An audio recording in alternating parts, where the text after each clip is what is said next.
Saya setiap hari tidur jam 4 pagi misalkan kayak gitu kan untuk ngerjain semua hal gitu istilahnya. Itu kan udah berusaha juga gitu kan, bandingkan kalau bilang namanya orang kerja kan biasanya sampai jam 5 gitu kan. Kalau kita habis ini kita kerjain yang lain lagi, apalagi kita punya beberapa ya mungkin usaha atau ada kita juga sebagai hal yang lain lagi gitu istilahnya kan.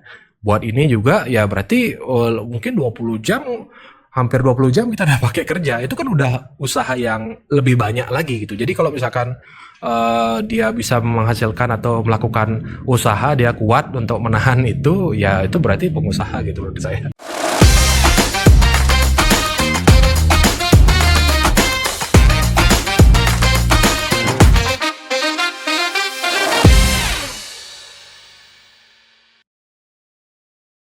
Om Swastiastu, bertemu lagi dengan Tiang. Saya Tanju dalam podcast Jag Dadi Pengusaha, Jag Dadi. Kali ini kita bertemu dengan penuh semangat membahas sesuatu yang di era sekarang adalah merupakan era digital dan kita harus konsen dengan bagaimana dunia digital ini bekerja dan memanfaatkan kita atau kita yang memanfaatkan dunia digital. Hari ini saya kedatangan seorang anak muda yang luar biasa. Benar-benar secara akademisi beliau menekuni bidangnya dan juga sebagai praktisi. Bli Indra. Ya, Swastiastu. Terima kasih sudah mau datang Bli Indra. Sama-sama Bli, sudah diundang, terima kasih. Iya, luar biasa. Bli Indra ini adalah juga seorang dosen. Dan saat ini sedang menempuh strata kuliah doktor. Yaitu di bidang komputer. Computer science. Semoga dilancarkan dan segera bisa tuntas di tahun depan ya targetnya. Ya, tahun depan lah. Ya. Sekarang kita akan bercerita dengan beliau apa yang beliau lakukan dengan dunianya dan bagaimana beliau mengenali potensi yang ada dalam dunia digital. Kira-kira apa yang Bli Indra bisa ceritakan di awal ini untuk kita ketahui? Oke, mungkin perkenalan lagi, nama saya Gede Indra Raditya Parta, mungkin biasa dipanggil Indra. Saya dari dulu memang seneng banget, ya kalau dibilang ya tangannya gudip kalau orang Bali bilang ya, untuk ngoprak-ngoprek sesuatu yang berkaitan dengan komputer ataupun hal-hal yang berbau teknologi. Itu dari dulu zaman saya TK pun saya udah kayak biasa ngerusain komputer gitu. Jadi kalau kita udah rusain kita tahu di mana dia sampai meledak apa tidak? Belumnya masih belum. Setrum tapi udah sering. Oke.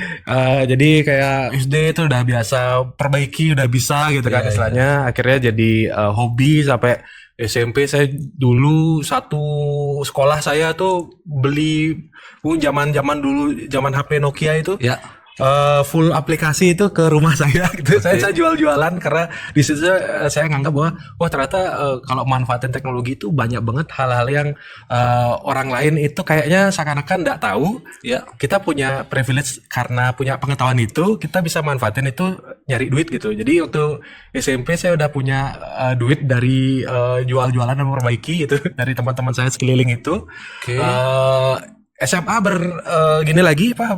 berkembang lagi, saya jualan produk digital tuh gara-gara main game online dulu. Ya.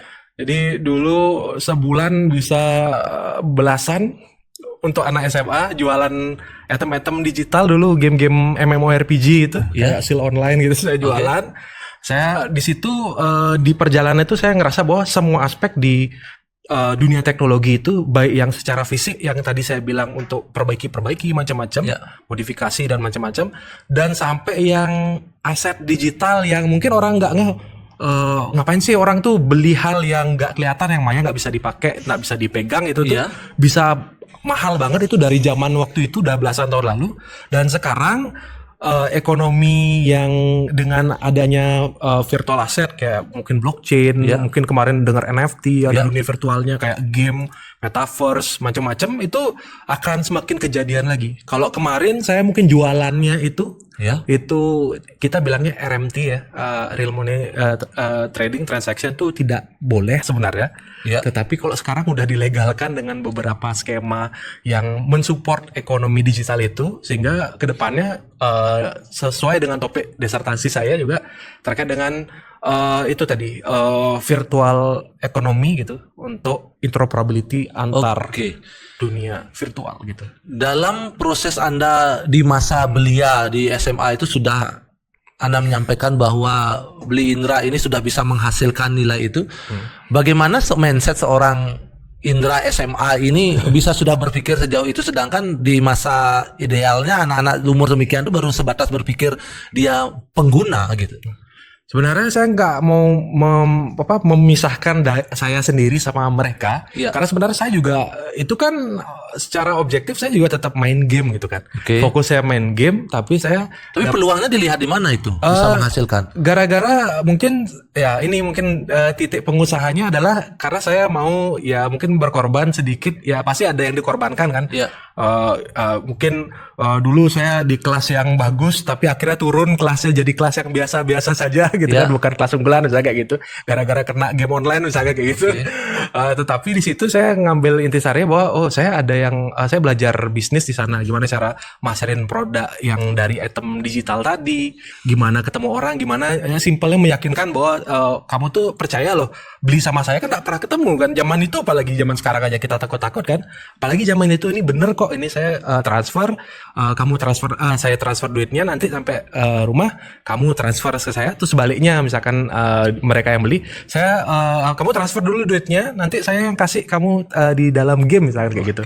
Itu kan keuntungan bagi mereka, mungkin dapat benefitnya ya, kekuatan macam-macam di game gitu. Lalu cerita tadi mempondasi Anda pada akhirnya sekarang Anda memiliki sebuah visi membuat sebuah platform digital untuk mengumpulkan produk di dalamnya dan Anda membantu pemasarannya. Itu apa? Jadi kalau ditarik back dari yang tadi, jadi pasti ada intisari yang sedikit-sedikit keluar gitu dari awalnya, mungkin kita menyadari bahwa ini teknologi mungkin kedepannya pasti akan besar dan akhirnya benar-benar besar banget gitu kan.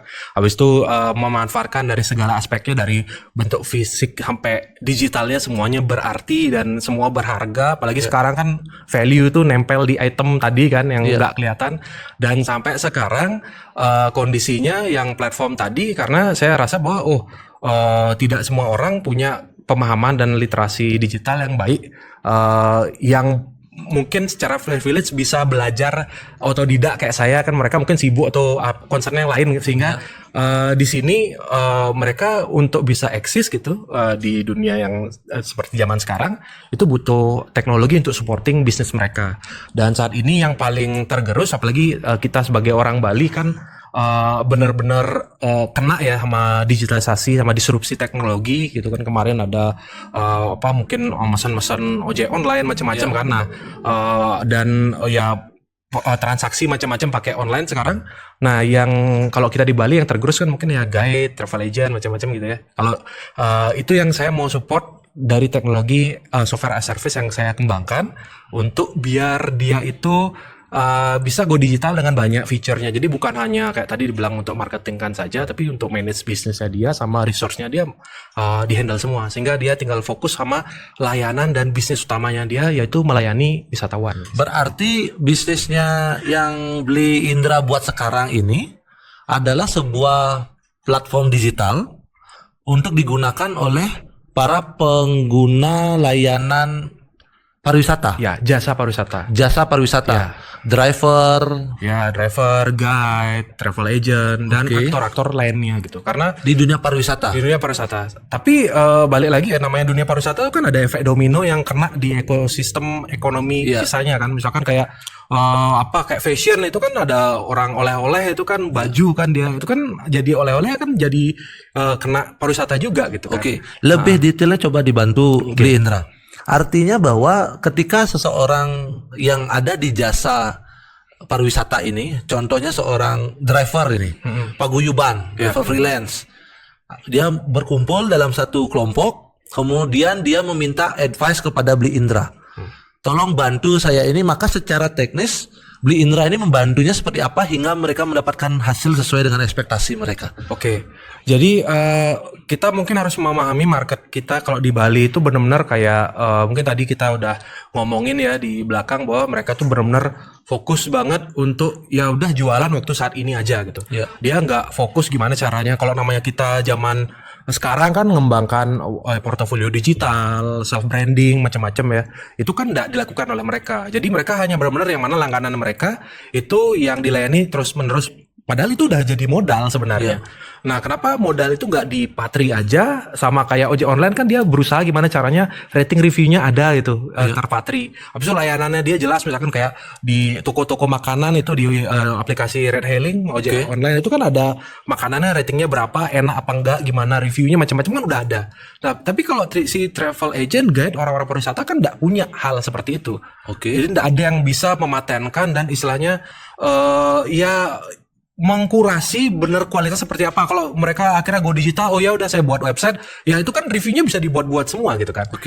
Sedangkan kalau yang ini kan third party yang benar-benar yang sudah menggunakan layanannya dia baru bisa melakukan komentar dan melakukan review dan itu benar-benar valid bagi kita bisa pakai. Jadi zaman sekarang kan orang bilang oh kita bukan zamannya influencer lagi, sekarang zamannya adalah customer influencer gitu istilahnya ya. Jadi lebih ke customernya. Jadi kita lebih percaya sama apa yang benar-benar secara organik diketikkan. Nah itu mungkin salah satu aktor yang memang jadi mungkin feature di layanan yang kami kembangkan SAS kami. Jadi banyak lagi kan untuk operasional, untuk invoicing, untuk payment. Untuk kayak itu ya disbursement uang macam-macam ya sampai ya kayak portofolio marketing ya affiliate system itu semua udah integrate di sistem kita dan mereka nggak perlu lagi untuk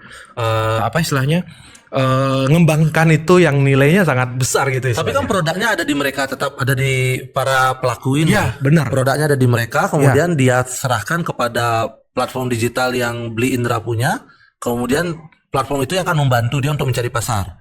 Jadi seperti itu kurang lebih seperti itu, tapi dia tidak memberikan ke saya, tetapi mereka langsung inputkan. Mereka punya dashboard sendiri untuk memanage transaksi ya mereka, membuat produknya mereka, melihat gimana mungkin istilahnya order masuk, melihat gimana analitiknya itu kelihatan semua. Semua kelihatan di data secara di platform tersebut. Sekarang yang sudah berjalan ini sudah ada. Sudah. Di mana yang memanfaatkan banyak platform Anda ini? Sebenarnya kalau kita bilang memang sekarang udah satu Indonesia. Cuma memang bebannya itu saat ini kita memang di Bali. Kita baru buat cabang di Cirebon, karena kita tahu concern sekarang pariwisata, kita kan mau menggerakkan Pokdarwis ya, kelompok sadar wisata, biar mereka tahu mungkin hidden gem dan apa potensi-potensi daerahnya, biar dia jual itu sebagai produk, di post di sini dia langsung jualan, dia langsung terima ordernya, nggak lewat kita lagi, dia langsung ke mereka. Dan sekarang kan dari politik itu Bapak Deddy Mulyadi itu kan sangat-sangat fokus banget sama Pokdarwis. Ya udah itu momentum saya dan menempatkan satu tim saya di Cirebon untuk handle momentum itu. Jadi buat kantor cabang di sana untuk ngambil produk-produk di sana. Sisanya sih banyak di Jakarta. Bukannya sayangnya ya, ini tetap untung. Kita buat ini kan untuk impact sosial untuk bantu teman-teman di Bali, tapi malah sambutan kuatnya malah yang di Jakarta deh. Travel haji umroh tuh banyak banget transaksi, bahkan ada satu travel bisa miliaran transaksi. Berarti apa yang Anda dapatkan dari penyediaan platform ini? Ada pembagian yang Anda lihat potensi di situ atas pemanfaatan jasa itu? Kalau dibilang pembagian sebenarnya gini, kita kan memang punya kayak fee transaction itu ya. Tapi kan simpelnya salah satu hal yang kita sering bilang ke teman-teman di lapangan bahwa kalau dia go digital mentok-mentok pasti kan buat website gitu aja ya. Itu tidak dan dia harus handle itu per bulan berapa kan. Habis itu juga nggak mungkin dia dengan buat itu aja langsung bisa dibeli, kan harus ada SEO lagi kan di atas biar di atas Google search engine optimization. Jadi kan agak susah untuk gini istilahnya. Untuk bisa menghandle suatu produk digital, paling dia nggak ngerti kan. Jadi kita menawarkan ya udah kita urunan aja, kamu pakai segratis. Kalau nggak ada yang transaksi, ini portofolio live terus untuk kamu. Gimana kayak website yang benar-benar selalu aktif, selalu bisa menerima orderan. Kamu terus bisa memasarkan produkmu di halamanmu sendiri. Mereka punya halaman sendiri, nggak nyampur sama yang lain. Tetapi ketika ada order, mungkin baru kita bagi-bagi. Beli Indra, saya ingin para pendengar podcast kita ini tahu bagaimana cara kerja platform digital ini, layanan digital yang Beli Indra punya ini. Ketika kita masuk ke dalamnya, kita ikut di dalamnya, kemudian platform ini bekerja kemana untuk membantu produk kita itu dikenal. Oke. Itu cara kerjanya itu bagaimana itu? Oke. Coba kasih kami bayangannya sedikit. Orang awam seperti kita ini kan agak tidak mengerti dengan kondisi seperti itu. Oke, mungkin platform saya namanya On Journey. Oke. On Journey. On Journey bisa di searching ya rekan-rekan. Oke, jadi di sini mereka itu kita mapping, mapping ekosistemnya dulu. Yang pertama kita mapping adalah ya tadi ya si travel agent dan guide itu adalah sasaran awal kita. Jadi mereka kan pakai dashboardnya, mereka buat produknya. Setelah produknya itu dipakai dan dia mendaftarkan produk-produknya, itu banyak ada opsi-opsinya waktu didaftarin. Lalu nanti di versi end user itu bisa kelihatan produknya dia langsung gimana kayak Tokopedia gitu lah istilahnya. Seperti itu. Jadi kayak marketplace pada umumnya. Tapi di sini produknya tuh jasa gitu kan. Dan satu kali jasa itu bundling layanan. Jadi yang tadi saya bilang ekosistem kena. Kenapa? Karena kayak penyedia oleh-oleh juga kita siapkan aktor sistem untuk sebagai sudut pandang mereka bisa joining buat satu produk itu jadi satu, sehingga satu kali kebeli semua aktor yang berhubungan dengan produk ini termasuk travel agentnya, guide-nya juga kan yang menjalankan produk itu kan guide to drivernya. Lalu apa aja yang ada tawaran-tawaran di sana, misalkan contoh ada tempat tempat wisata dia dipaketkan di sana langsung pergi ke sana kan, jadi tiketnya udah laku langsung.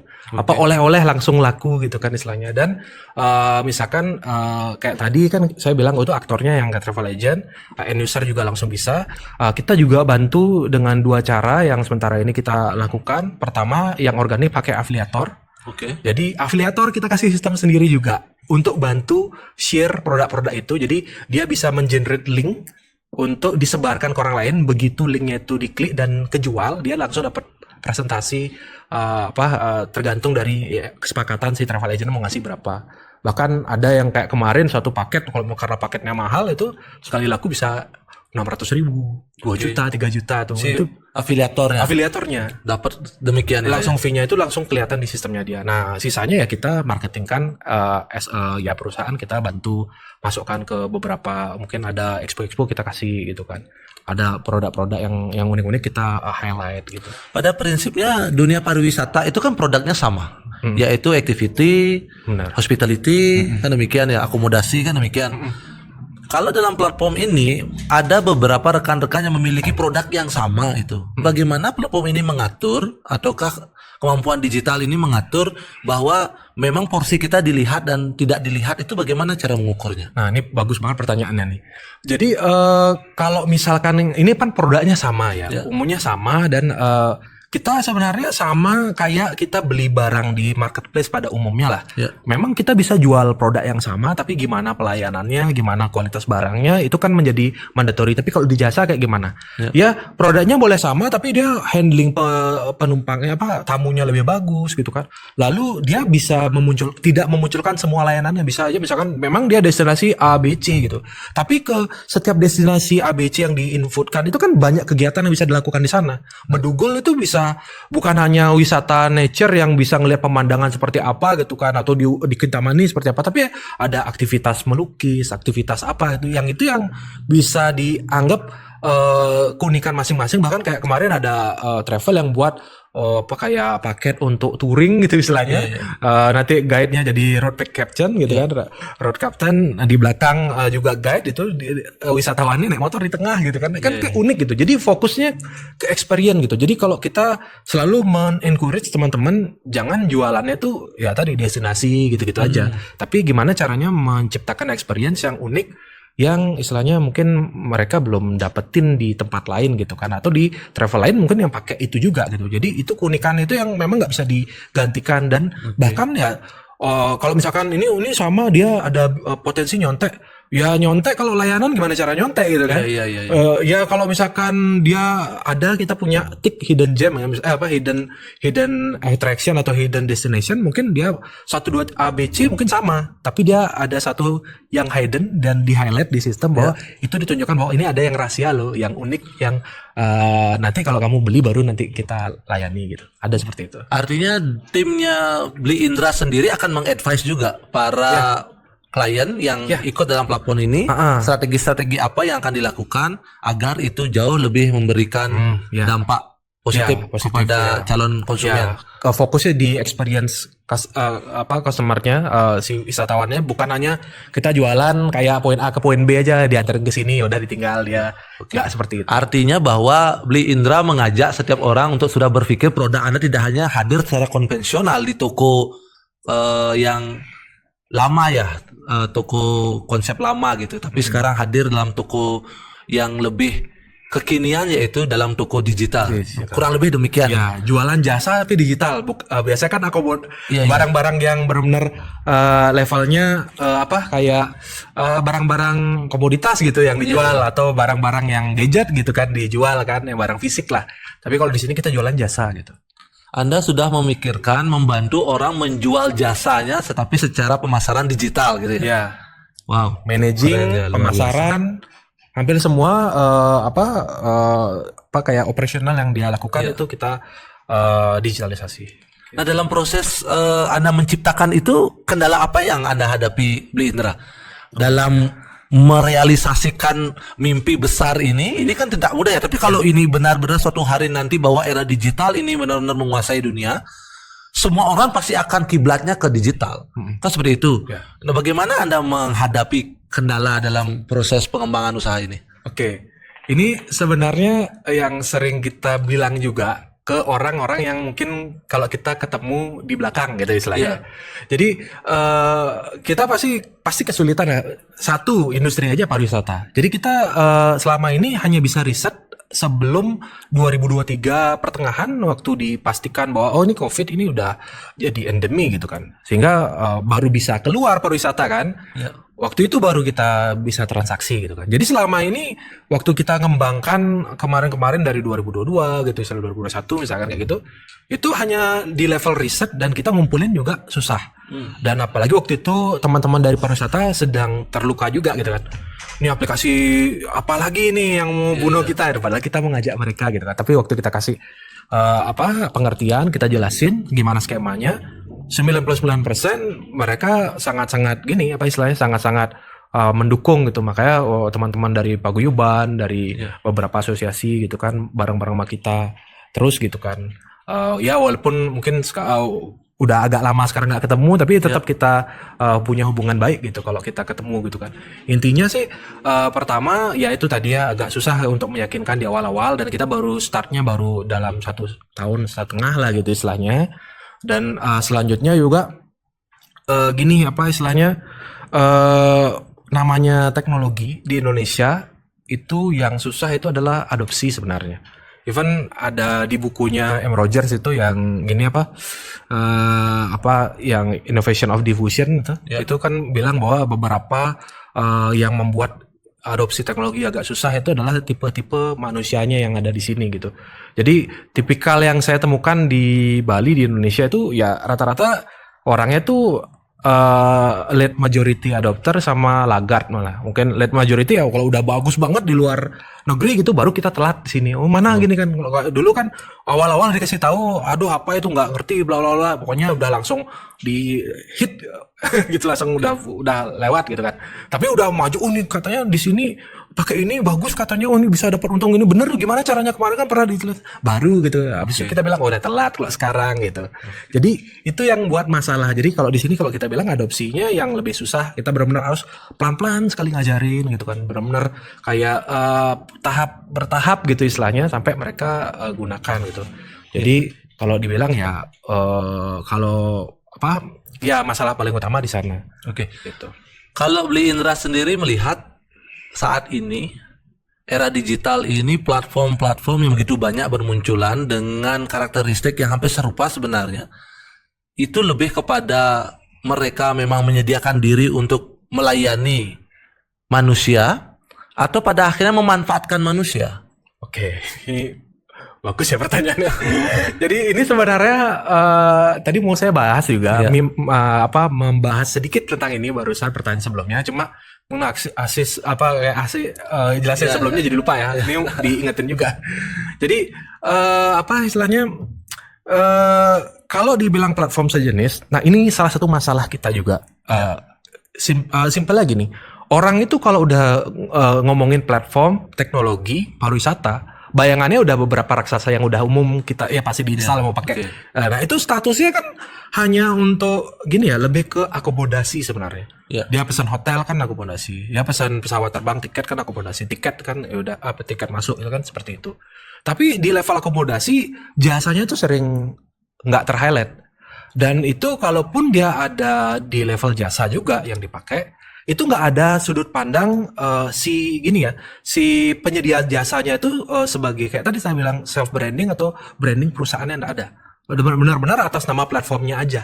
Platformnya tentang A, dia jualan apa gitu kan? Ya udah itu dibeli atas nama platform A gitu. Jadi bukan ke ya tadi penyedia layanan, bukan ke travel agent. Sedangkan kalau kita sudut pandangnya mereka tuh tetap bukan beli ke kita, tapi beli ke pengusaha wisata tadi. Jadi kita menciptakan pengusaha dan memperkuat pengusaha. Jadi kan kayak kemarin kan banyak corona itu pada mati nih travel agentnya. Ada kayak kumpulan mungkin 5 orang, 10 orang. Wah kita buat dia travel sendiri yuk gitu kan. Oh nanti gimana cara gini? Oh dia gabung ke kita buat satu brand. Nanti pilih satu ketuanya. Nanti dia yang handle itu. Berarti teman-teman yang sedang mencoba untuk merintis usaha travel atau layanan pariwisata bisa berkolaborasi dengan platform yang dimiliki oleh Beli Indra ini untuk lebih mempercepat proses pengenalan produk Anda. Demikian ya. Benar sekali. Beli Indra luar biasa sekali. Ternyata sedemikian kencang sebenarnya kita harus memandang perkembangan digital ini, bahwa begitu luas potensi. Karena kan salah satu keunggulan digital itu kan pasarnya tak terbatas gitu. Ya benar. Pasarnya tak terbatas. Apalagi sekarang Beli Indra ada di Bali, tapi maaf ini otak kecerdasannya untuk berbisnis itu ada di Indonesia belahan lain ini gitu ya. Ada potensi di Jawa Barat masuk ke situ. Ya. Bisa begitu ya jadinya. Bisa. Kita menciptakan dan meng-highlight destinasi-destinasi yang nggak terekspos karena memperkuat pengusaha yang mau jual itu. Nah sekarang pertanyaannya adalah bagaimana Anda merekrut seseorang untuk menjadi bagian dari mimpi Anda itu dan memahami tujuan Anda dalam membuat produk ini. Apakah Anda memang harus meng-hire orang yang sama yang ada dalam bidang pendidikan yang Anda miliki atau seperti apa? Idealnya sebenarnya nggak boleh sama semua. Karena bahkan kalau dari investor sendiri kan bilangnya banyak ada hal-hal yang unik-unik yang dibilang bahwa ini ada yang ceweknya nggak? Oh ada gitu kan? Oh ya itu plus gitu. Oh ini ada orang yang bidang lain nggak gitu kan? Apa misalkan CMO-nya orang apa? Orang teknologi, oh minus gitu. Nggak boleh semua full orang teknologi gitu, nggak boleh. Jadi benar-benar kalau untuk ngajak ya balik lagi kita ya seringnya misalkan contoh ini ada CGO kita yang yang sekarang saat ini di Cirebon itu ya kita benar-benar awalnya kita hanya kenalan aja, habis itu dia punya produk yang lain kenalkan ke kita mau pakai produknya dia karena kita nggak mau ngembangin sendiri gitu kan, habis itu kita integrasi lama-lama cocok gitu dan dia ternyata ada beberapa problem, akhirnya dia berhenti di perusahaannya dia gitu kan. Kita nggak bilang bahwa kita menghijack ya, coba kita pelan-pelan kita ajak diskusi, ternyata kok cocok gitu kan, baru kita tawarin. Jadi intinya dia mengerti nggak visi yang kita sampaikan ke mereka, dia se-excited apa, sama nggak kayak kita gitu kan, baru kita bisa ajak. Soalnya kalau nggak seperti itu ya sudut pandangnya hanya ke duit aja, padahal kita kan di awal ini banyak presensi dari keuntungan yang masuk itu kita pakai untuk ya itu istilahnya beberapa program-program untuk bantu teman-teman yang lain gitu. Kenapa di setiap target lokasi itu Beli Indra harus tempatkan satu orang? Sedangkan ini kan adalah jenis usaha digital yang mungkin dari Bali saja Beli Indra bisa kendalikan seperti itu. Apa peran mereka di Jakarta, di Cirebon ataukah di wilayah Indonesia lain itu? Ini benar ya. Jadi ini kan teknologi. Kalau dia memang punya literasi teknologi yang baik gitu kan, kita juga udah buat produk itu semudah dan sefamiliar mungkin sesuai dengan ya mungkin ya beberapa UX teorikal gitu yang udah biasa kita pelajari dan gunakan. Tetapi kan balik lagi ya, usage-nya itu namanya travel agent, guide itu seperti bisnis yang dijalankan oleh orang-orang yang 45 tahun ke atas gitu istilahnya ya. Jadi dia tuh pemahamannya agak nggak secepat orang-orang yang biasa mengoperasikan teknologi dari lahir, dari kecil gitu kan.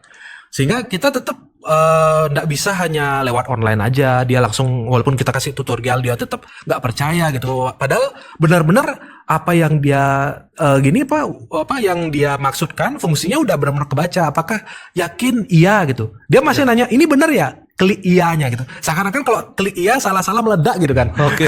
Jadi kita tetap harus mendampingi dia. Oh ya benar Pak, itu diklik gitu. Bahkan ada yang unik, saya udah jelasin ini pertemuan pertama. Oh ya nanti bisa gini ya. Oh ya nanti saya jelasin bla bla bla. Oh dia gimana Pak, ngerti? Oh ya ngerti. Pertemuan kedua sama juga. Oh ya ngerti. Pertemuan ketiga. Oh ya, nanti berarti gini. Oh ya ngerti. Nah pertemuan keempat baru dia bilang ini. Oh ya, berarti nanti bisa ini ya. Nanti berarti saya kalau masukin ini bisa begini-gini ya. Nanti tinggal saya share gini. Oh ya, gitu. Dalam hati saya, itu pertemuan pertama. Gitu. Pertemuan pertama dia baru ngahnya di pertemuan keempat gitu. Jadi hal yang seperti itu yang tetap secara konvensional harus kita lakukan. Harus. Makanya kita ada opsi lagi. Pak punya anak yang muda enggak gitu, yang mau jadi admin, kita ajarin dia aja. Bapak kan jadi owner nih, nggak perlu. Bapak ngerti aja gimana keuntungan bisa macam-macam gitu kan. Nanti kalau Pak punya anak buah, saya latih gratis lah gitu. Oke, Bli Indra, luar biasa sekali ya. Bahwa kita tercengang ketika memahami bahwa cara kerja digital itu sebenarnya sangat berpotensi untuk menghasilkan demikian. Kemudian Bli Indra, melihat perkembangan sekarang, peran pemerintah sendiri dalam jenis usaha yang Bli Indra lakukan ini ada perannya, dan apakah ada sinergi dalam pelaksanaan Anda mendukung program-program pemerintah itu dengan program Niki? Oke, sebenarnya kalau dari pemerintah ya ini ada gapnya itu adalah mereka knowledge-nya nggak ke teknologi kebanyakan kan.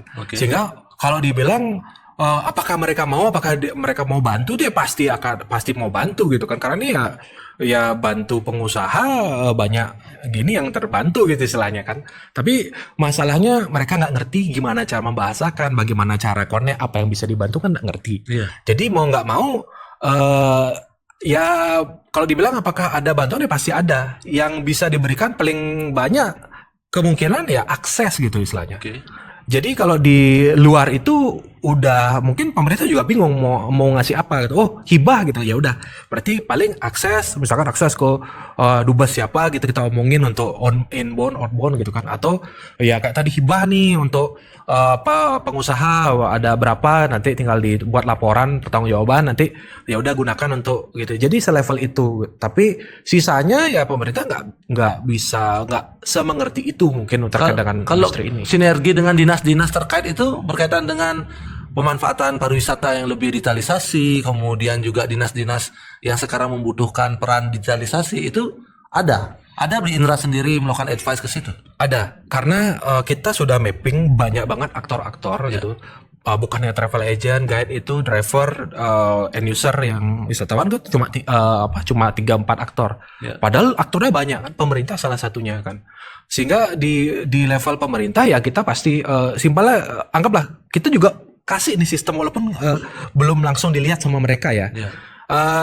Tapi kan dari insight data dan kegiatan yang udah terjadi di sistem kan itu bisa ditarik lah modelnya.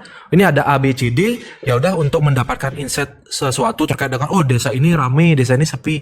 Ya tinggal ngambil aja, mungkin anggaplah kayak data di B dan di C gitu kan. Jadi itu diambil ini traction-nya ke sini rame, di sini apa? Kenapa sih kok di bulan ini kok rame tapi di bulan ini kok sepi? Ada yang something, ternyata jembatan runtuh misalnya kayak gitu kan. Itu kan bisa menjadi, kalau kita bilang di teknologi, expert sistem untuk bantu mereka mengetahui gimana ya heat map-nya suatu daerah seperti apa kan, itu bisa. Jadi itu kita udah siapin ke pemerintah. Bahkan ini hal satu yang unik, waktu kemarin ada di suatu desa saya orang Karangasem, di situ ada namanya Desa Gulinten misalkan. Gulinten kita seringnya kenalnya namanya Lahangan Sweet. Ya, Beli tahu? Itu banyak orang Bali pun nggak tahu, saya pun kalau nggak ke sana nggak tahu karena diundang di sana sama desa adat tuh PMA ya apa. Nah, itu gini diundang ke sana. Itu banyak potensi macam-macam ada di sana, tapi ternyata sama seperti mereka, ternyata banyak juga destinasi desa-desa wisata baru di seluruh Bali. Itu kalau mau mengajukan biar dia tuh masuk ke list Ya. pemerintah bahwa dia tuh ada desa wisata, kan dia harus bawa dulu ke kabupaten naik ke provinsi baru manggil asosiasi baru mungkin ngasih tahu travel agentnya untuk buat paket lo ke sana gitu kan lama. Iya, iya. Jadi kita pemerintah langsung nikat aja langsung ini kita kasih sistem bisa daftarin destinasi sana, kita yang bantu untuk lengkapi ya titik-titik kan ada latitude longitude ya kayak di map itu kan ada detailnya, itu yang kita input, kita yang lengkapi, kasih tahu ya namanya apa ada di sana, destinasinya lokasi di mana, nanti itu langsung di-blast kan, travel agent bisa langsung lihat destinasi kemana, jadi tinggal bisa buat. Jadi kita ngekat rantai informasi yang selama itu sejauh itu mungkin untuk bisa nyampe ke travel agent kalau cepat pun mungkin 6 bulan 1 tahun baru nyampe itu. Padahal lama gitu. Kalau itu kan mungkin 5 menit udah selesai.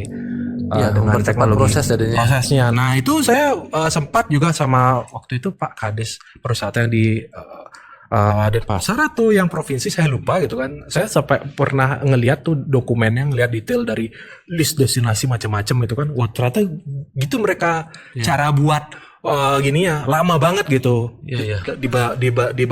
Dibalut dengan skema riset gitu istilahnya. Betul. Kalau aktor tadi yang Beli Indra bilang bahwa aktor yang contoh yang terlihat dari tadi pembicaraan kita adalah satu para paguyuban driver online dan driver freelance. Nah ini kan aktor yang memang perlu dirangkul untuk mendapatkan informasi bagaimana cara kerja digital membantu mereka dalam menghasilkan nilai yang lebih baik.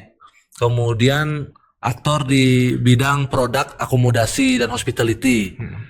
Berarti bisa produk mereka masuk ke platform ini sebagai produk yang bisa dianjurkan menjadi pilihan. Ya, bundling layanan lah. Iya, bundling layanan.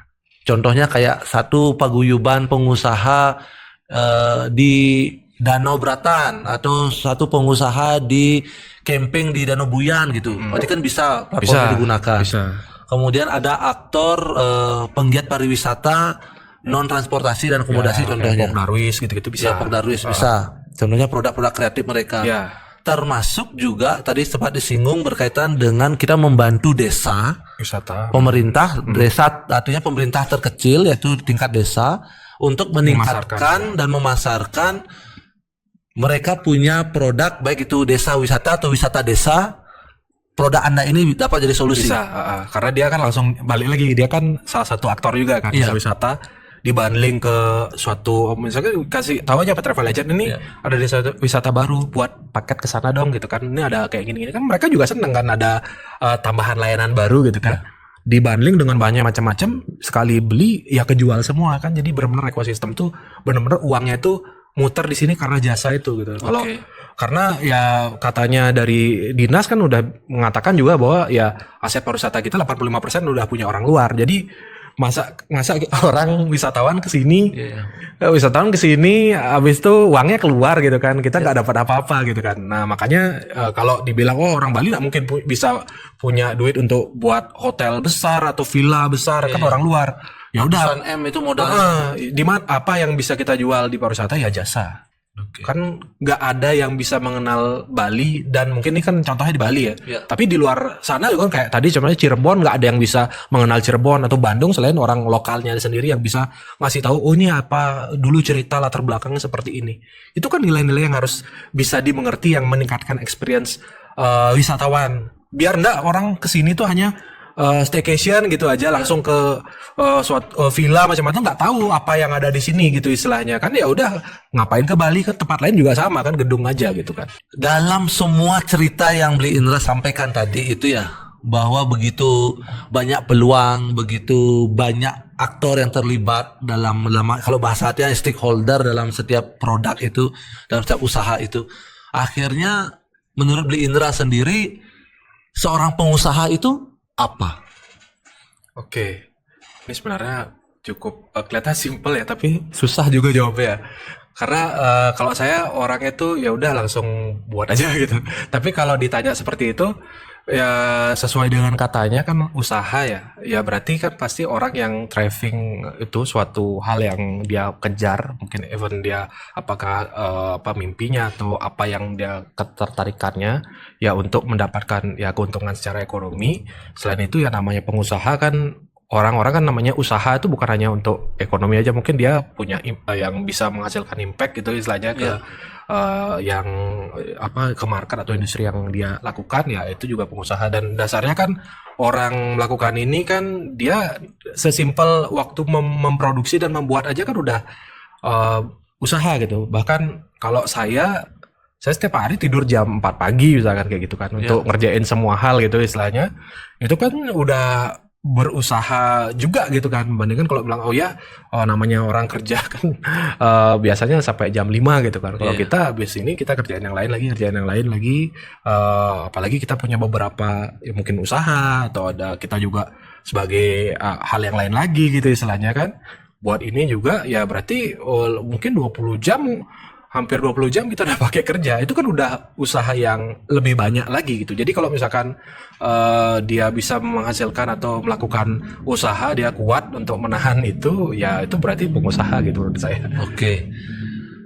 Bli Indra sebagai yang ada dalam dunia digital ini dan menggunakan dan menciptakan platform untuk membantu seorang atau usaha dalam mengembangkan usahanya, memandang potensi usaha ini ke depannya ini seperti apa? Oke, kita langsung relate aja sama hal-hal yang lagi happening saat ini ya. Pakai AI, teknologi macam-macam ya. Ada blockchain, orang-orang ngomongin tentang kripto macam-macam. Jadi kan kalau misalkan dibilang hal-hal yang kalau AI aja ya, hal repetitif, low value pasti akan digantiin oleh AI. Jadi yang menyisakan mungkin kalau kita lihat risetnya mungkin kayak beberapa skill-skill yang dibutuhin itu justru skill-skill yang lebih ke manusia. Misalkan kayak istilahnya critical thinking, inovasi misalkan kayak gitu, habis itu manage team gitu. Kalau dulu mungkin bilangnya skill coding nomor 1 gitu istilahnya, nomor 2 skill apa, pokoknya teknis semua, kayak hard skill semua. Padahal kalau sekarang yang rising up itu skill soft skill gitu. Jadi kalau kita lihat bahwa itu udah menandakan bahwa ini orang sekarang skill hard skill udah bisa di replace sama AI. Sekarang gimana cara kita si manusianya manfaatin skill manusia kita untuk tetap bisa ngedriven skill hard skill itu yang udah potensinya kita bisa melakukan apa aja. Kita bukan desainer ya, tinggal nge-prompt-nya udah bisa gitu. Tapi kan apa yang kita prompt, bagaimana cara kita mengolah itu jadi apa yang kita imajinasikan jadi kata-kata yang runut, itu kan kemampuan berpikir kritis dan struktural gitu istilahnya. Yang tidak perlu orang-orang teknis itu modelnya hanya orang teknis saja yang punya kan, pasti orang-orang yang biasa pun punya kan. Nah sekarang skill-skill seperti itu yang lebih dibutuhkan gitu untuk bisa kita istilahnya melogikakan sesuatu dan istilahnya akhirnya bisa membuat apapun gitu. Tapi selain produk yang saat ini Anda sedang bangun ini, potensi digital lain apalagi yang menurut Bli Indra cocok untuk kita coba mulai sebagai seorang perintis dunia usaha itu? Tetap sih kalau saya bilang hal-hal yang berkaitan dengan kayak tadi ya, manusia tadi ya. Kalau dibilang sekarang udah art itu udah mati karena sekarang udah tinggal prompt gitu, videographer pakai VO gitu kan, itu udah mati. Malah sebenarnya kan untuk bisa mengertikan itu apa yang di prompt dan bagaimana yang bagus untuk outputnya itu kan butuh gini istilahnya kayak apakah kayak kepekaan orang itu terkait dengan apa sih seni yang seperti apa yang bagus, sehingga kalau kita prompt kadang-kadang kita simple kayak gini, misalnya kita ke prompt VO itu biar buat video, karena kita nggak biasa buat video dan nggak pernah buat video seperti itu, hasilnya sebagus itu, kita udah bangga banget, padahal itu sebenarnya biasa aja gitu kan. Nah, bisa aja kita mengimprove lagi hal-hal yang seperti itu ya by soft skills tadi untuk bisa ngasilin beberapa hal yang kayak tadi gitu istilahnya. Dalam dunia usaha itu kita selalu mencoba untuk mengatur hulu hilir dari usaha kita untuk meminimalisir seluruh biaya. Nah, dalam dunia digital sekali usaha seperti yang Bli Indra buat ini, sebuah platform untuk membantu jasa produk pariwisata ini, proses hulu hilirnya ini yang dijaga ini apa jadinya? Jadi siapa yang menjadi hulu, siapa yang menjadi hilir, dan proses di tengahnya ini seperti apa perjalanannya dia? Kalau kayak tadi sebenarnya pastinya ini ya kalau dibilang hulunya tetap ya produk konvensional kan yang kita jual. Berarti yang dimiliki oleh para penggiat pariwisata ini itu hulunya. Hulunya. Yang di tengah itulah teknologinya, di akhirnya itu adalah end usernya kan pasti. Jadi kita handle gimana caranya si produk di hulu ini landing ke end usernya lebih baik lagi. Makanya kalau misalkan contoh ini di tempat kita apakah ada skema mungkin AI gitu kan istilahnya ya. Kita sampai ngembangkan gimana sih walaupun masih riset ya untuk memahami manusia itu sendiri kan, dia senangnya seperti apa, tipenya seperti apa sehingga lebih cocok di pariwisata, paketnya seperti apa gitu kan. Ya itu kan berarti kan cara teknologi ini yang memuat banyak resource dari mungkin metadata dari banyak yang diinputkan oleh travel agent dan apa yang kita riset di end user juga dari teknologi itu kita implementasikan di tengah kan diolah untuk bisa disampaikan landing lebih baik lagi. Memang nih produknya bagus tapi kalau dia nggak suka kan nggak relevan ya nggak terjadi transaksinya gitu kan. Jadi kan kita fokusnya merelevansikan produk yang turun lewat teknologi ini ke end user gitu. Tadi Bli Indra kan udah bilang bahwa jika kita bilang hulunya adalah produk itu sendiri, artinya penggiat pariwisata, dan tadi Bli Indra sudah katakan bahwa di awal itu tantangannya adalah meyakinkan mereka untuk memanfaatkan platform ini. Kalau memang kita sudah jelas bahwa siapa tahu ada dari pendengar kita mencoba untuk meng-ATM usaha seperti ini, yaitu amat ditiru dan memodifikasi sesuai gayanya dia. Bli Indra sendiri bagaimana menstrategikan kendala itu? Kita tahu ini meyakinkan orang itu tidak mudah, tetapi dari segi internal Bli Indra sendiri bagaimana cara Bli Indra untuk menstrategikan ketidakmudahan meyakinkan orang ini? Apa yang Bli Indra lakukan dengan tim? Oke, jadi kita balik lagi, kalau dia nggak yakin daripada kita ambil waktu terlalu banyak, kan tipikalnya orang-orang yang kayak tadi ya, yang saya bilang itu dia tuh lead majority adopter gitu istilahnya. Ya udah kita langsung aja, ya udah yang mana yang lebih cepat untuk mengambil potensi ini itu aja kita pakai. Kita riset aja apa sih yang biasanya bisa memoving dia tuh lebih gampang. Oh, bukti bisa kan transaksi. Ya udah yang lebih cepat gerak ini yang kita jadikan bukti gitu, selainnya kita bolak-balik aja. Tapi di awal kalau seandainya bukti itu belum ada, hasilnya belum ada, itu bagaimana cara Anda memulai untuk meyakinkan orang untuk ikut dalam proses program Anda ini? Sesimpel gini aja sih, benar-benar kita deketi aja satu gitu kan, post aja dulu produknya, kita bantu jual, nanti kita coba case-nya, bahkan kita bisa ini kita jualin ke orang misalkan atau free atau seperti apa, kejual, nanti si travelnya ngeliat, oh ini ada, ini kalau order masuk gini loh, nanti kamu accept, setelah kamu accept, nanti tugaskan resource dia, drivernya atau guide-nya untuk bertugas di sana, kalau diklik baru uangnya masuk di dashboardnya dia, bisa ditarik, bisa didistribusikan langsung. Nah itu aja sebenarnya udah ngelihat meyakinkan mereka, oh ya benar, nah nanti baru itu coba dulu lah lagi ya. Kalau dengan mencoba Anda tahu rasanya gitu. Sama seperti kita mencoba untuk menjual makanan kan demikian. Kalau rasanya enak pasti langsung dipilih.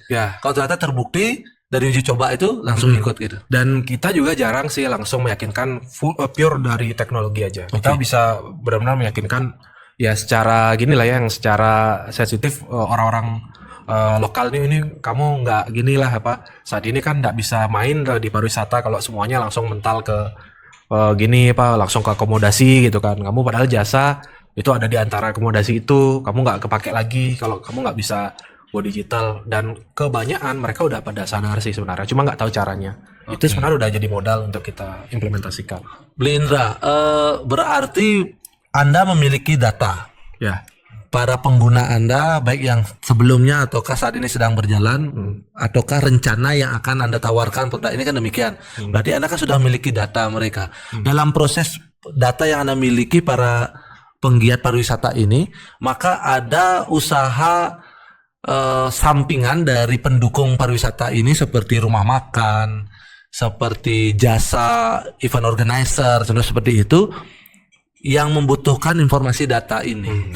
Nah, proses linkage antara data Anda dengan para pengusaha pelengkap pariwisata ini, apakah ada potensi untuk Anda bisa menjadi bagian membantu proses linkage ini? Nah, justru itu goal besarnya. Kita mau benar-benar mappingkan semua yang berhubungan dengan ya itu tadi ya, misalnya dari pariwisata gitu kan. Kayak tadi kan ada domino ekonomi di sekitar pariwisata. Jadi ya termasuk ya kayak tadi kan, makanya kalau orang ngelihat pariwisata rame kan pasti lihat tingkat okupasi dari hotel, dari orang belanja, ekonomi yang bergerak terkait dengan kemampuan orang tuh belanja lebih tinggi kan gitu kan, lihatnya di sana. otomatis ya kayak tadi ya tempat makan atau beberapa itu kan termasuk ukuran juga. Makanya kita fokusin ya tadi bundling layanan itu adalah mungkin kayak jawabannya gitu. Jadi dengan buat produk package gitu kan, dia kan langsung misalkan bisa kerjasama nih sama gini Pak si penyedia tempat makan gitu kan. Nanti kalau misalkan bundle paket ini dipastikan nanti apa istilahnya udah include makanan misalkan, dia bisa dibuat paket itu bisa conteng ke makanan. Nah, mungkin si travel-nya udah inget nih. Oh nih paket ini dia langsung ke tempat makan A gitu istilahnya. Jadi nanti begitu ke sana itu bisa traveler langsung bisa ngambil untung. Misalkan contoh nih publish rate-nya misalkan per pax misalkan 150 misalnya gitu kan. Lalu dia dapat harga kerjasama. Ini saya kasih 110 lah gitu. 110 kalau kamu buat paket. Jadi kan paketnya udah include harga makanan itu dong gitu kan. Jadi ya udah nanti dengan 110 aja kita si travel agent saya naikin deh jadi 125 dapat untung 25.000. Nah semua untung nih, si tempat makan dibantu marketing dapat laku, travel agent bisa jualan apa istilahnya ya itu udah melaksanakan layanan dia karena include makan gitu istilahnya. Dia dapat untung juga 15.000 dari kegiatan itu. Si end user kan tetap belinya lebih murah bandingkan dia beli ke sana langsung kena harga publish rate 150.000, mendingan dia beli ke travel agent 25.000 ke 125.000 gitu. Itu jika si produk pariwisata sudah melakukan paket.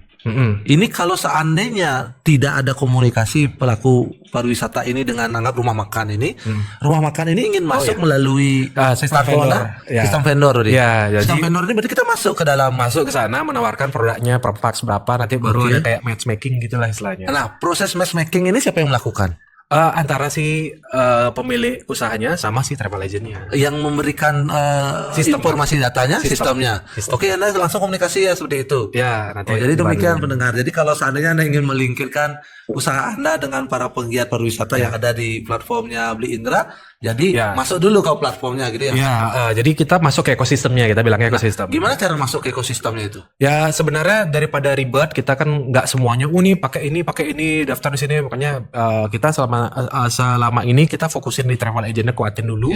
Tapi intinya kalau ada yang ketertarikan ke sana, ya udah langsung hubungi ke pihak kita aja, langsung cek landingnya. Nanti kita kan tinggal carikan aja travel agent mana yang sebagai testing dia mau pakai kerja sama mana, tinggal buat paket aja.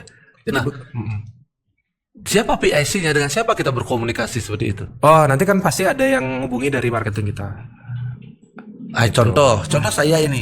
Contoh saya ingin ada dalam platform yang Beli Indra punya. Saya kan udah kenal nggak Beli Indra, bisa tanya. Tapi bagi pendengar ini kalau yang tidak tahu ini bagaimana cara dia? Apakah ada aplikasi yang harus dia unduh dulu atau bagaimana? Oke, kalau yang di vendor sebenarnya kita lagi nyiapin beberapa skema yang lebih baik untuk matchmakingnya.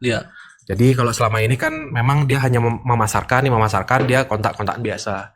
Jadi kita niatnya memodernisasi itu lagi, karena kan anggaplah fokus kita nih banyak banget nih, aktor kita buatin semua.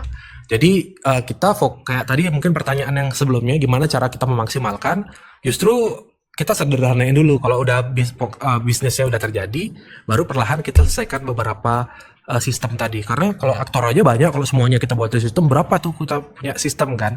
Jadi ya simple, ya udah gimana caranya, yang penting transaksinya terjadi, ya udah kita connect-kan, nanti tim marketing kita megang ya nomor teleponnya. Nanti tinggal kita omongin sama mungkin paguyuban atau travel agent, ini ada layanan seperti ini, buat itu katanya buat makanan ya, makannya seperti apa, mau nggak buat versi paket yang makanannya ke A ke B gitu. Mau gitu kan. Nah, nanti tinggal ya udah terjadi ya tinggal dibuat paket, udah selesai gitu. Luar biasa sekali rekan-rekan. Jadi layanan untuk mempercepat proses pengenalan kita di dunia platform digital itu harus kita mulai dari sekarang pikirkan gitu. Tidak bisa kita mengabaikan lagi ya. Karena bagaimanapun juga era digital ini terus berkembang. Kita sekarang tidak belajar, besok sudah berubah lagi. Setiap detiknya berubah ya. Ada proses pengembangan demikian gitu. Nah, apa yang Beli Indra bisa bagikan kepada mungkin saja pendengar kita ada yang saat ini bercita-cita ingin menjadi seorang pengusaha, sedang memulai atau merintis sebuah usaha yang mungkin serupa ataukah mungkin yang tidak serupa tapi sepertinya senjata ini bisa digunakan untuk membuat dia menjadi lebih baik, ataukah para pengusaha yang memang belum masuk ke dalam dunia digital? Apa kira-kira solusi yang Bli Indra bisa tawarkan atau sampaikan kesempatan ini? Oke, sebenarnya balik lagi ya, saya tuh sebenarnya tetap selalu masih belajar ya, Pak. Kalau selama ini yang kita lakukan ya nggak muluk-muluk, kita ya udah kita konsisten aja gitu istilahnya. Sesimpel itu aja, konsisten aja. Kita buat aja, kita nggak perlu mikirin, ya walaupun ujung-ujungnya nanti pasti kita akan memikirkan biar untuk ya kemakmuran kita ya kata kita. Tapi kalau dari awal kita udah pikirin sejauh itu, produknya nggak akan jadi. Jadi duluan clash-nya gara-gara uang gitu istilahnya. Apalagi kan kalau dibilang membangun hal seperti ini kan nggak bisa sendiri. Yang utama adalah tim yang bagus gitu. Jadi gimana cara nemuin tim yang bagus, yang benar-benar, ini kelihatannya kata-kata klise ya, tapi ini benar-benar dipakai yang satu visi gitu. Karena kita pun udah berapa kali gonta-ganti tim. Kemarin pun saya juga clash sama tim saya juga masih sering kayak gitu kan. Tapi ya gimana caranya walaupun ada apapun itu ya produknya tetap jalan gitu istilahnya, dari development, dari apa istilahnya pengembangan marketing, jualannya gitu kan. Itu yang harusnya dikejar gitu. Jadi nomor satu sih tetap ya konsistensi tadi. Konsisten. Apa keputusan yang Anda ambil? Jalankan dan konsisten. Iya. Lalu kapan kita berpikir untuk jalan kita ini benar, apa jalan kita ini salah? Dalam dunia digital itu bagaimana cara kita menentukan itu? Oke. Kalau ini sebenarnya susah ya.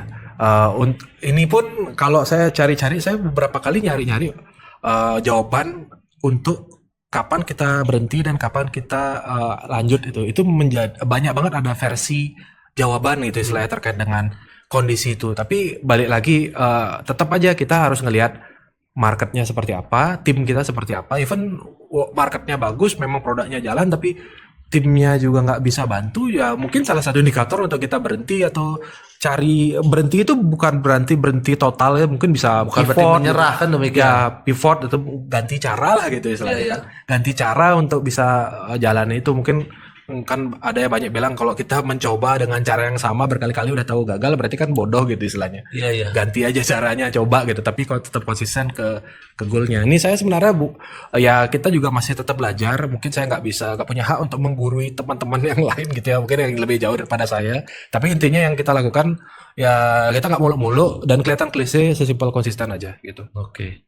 Bli Indra, banyak sekali yang harus kita sebenarnya diskusikan, dan ini tentunya bukan kesempatan pertama dan terakhir kita akan duduk di sini berbicara.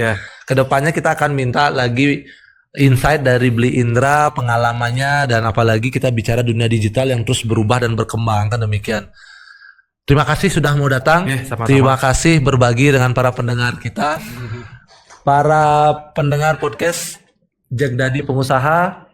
Demikian diskusi kita hari ini dengan anak muda yang luar biasa, yang pemikirannya bakal bagi Tia 10 langkah di depan Tia lah untuk cara pikirnya bagaimana dia mengembangkan diri secara dunia digital. Terima kasih bersama Jag Dadi Pengusaha. Sampai bertemu lagi. Ingat like, komen, dan subscribe channel kita. Jag Dadi.